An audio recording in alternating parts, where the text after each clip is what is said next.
আপনারা কি বলতে পারেন মানুষ কেন মানুষের কথা ভাবে না?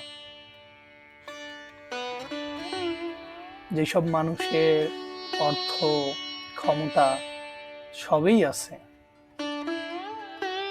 সেই সব মানুষেই তাদের নিচে যেসব মানুষ থাকে, যাদের ক্ষমতার উৎস যারা, তাদেরকেই তাদের পায়ের নিচে পিষে দেয়। কেন? আপনারা কি বলতে পারেন কেন? আমি এর জবাব কখনো খুঁজে পাই না।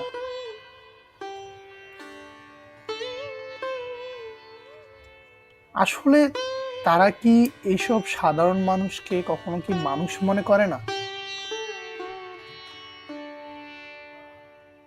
তারা তো অনেক শিক্ষিত, অনেক ভালো ভালো বিশ্ববিদ্যালয় থেকে পড়াশোনা করেছে, অনেক ভালো ডিগ্রি অর্জন করেছে, তারপরও তাদের বিবেক কোথায় থাকে? তারা কি ক্ষমতা, অর্থের লোভে নিজেকে একবারেই কি ভুলে যায় আসলে তারা মানুষ?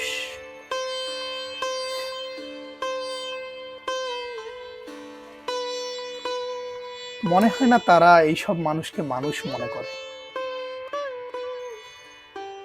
তারা হয়তো কখনো ক্ষমতায় যাওয়ার পর, তারা ক্ষমতাবান হওয়ার পর হয়তো কখনো ভাবে না যে তাদের ক্ষমতার উৎস এইসব সাধারণ মানুষই। তারপরও তারা সেই সব সাধারণ মানুষেরই পিঠে লাথি মারে। আপনারা কি বলতে পারেন কেন?